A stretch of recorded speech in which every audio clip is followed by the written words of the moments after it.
මේ ඉන්නේ බලල් පවුලේ සුපිරිම වැඩකාරයෝ 3 දෙනෙක්. ජගුවර් කිඹුලෙක්ව මෙහෙම උස්සගෙන යන්න මොනතරම් ශක්තියක් තියෙන්න ඕනේද?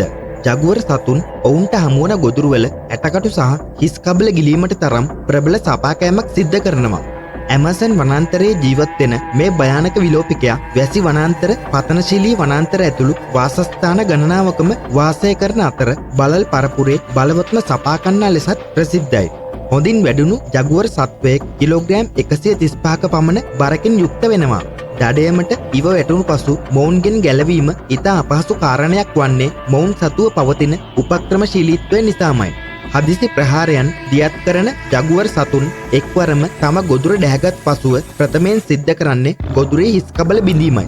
ඒ මගින් ගොදුරේ සම්පූර්ණ ශක්තියම නැති කර පසුව ගිමන් හරිමින් තම ගොදුර ආහාරයට ගැනීම මොවුන්ගේ ලක්ෂණයක්.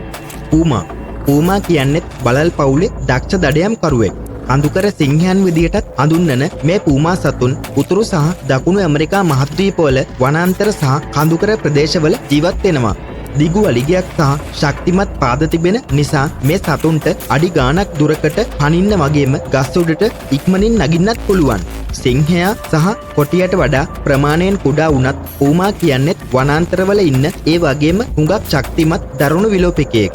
චීටා ලෝකේ ජීවත් වෙන වේගවත්ම ගොඩබිම සත්වයා වෙන්නේ චීටා.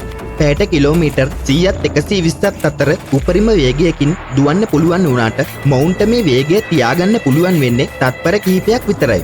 මේ චීටා සතුන්ගේ වේගවත් භාවයට ඔවුන්ගේ දිගු පාද, තේන් ශරීරය සහ ඔඳුවට පේලිය උදව් වෙනවා.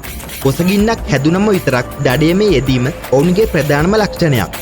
අයිනාවන් සහ සිංහයන්ගේ තර්ජන නිසා අමාරුවෙන් දඩයම් කරගත් ගොදුරක් වුණත් අත්හැරලා දාන්න චීටා සතුන්ට සිද්ධ වෙනවා. අලු පැහැති ඉරි දෙකක් මූණේ තිබෙන නිසා දිවියන්ගෙන් සහ ජගුවරයන්ගෙන් මේ චීටාවන් වෙන් කරලා හඳුනගන්න පුළුවන්.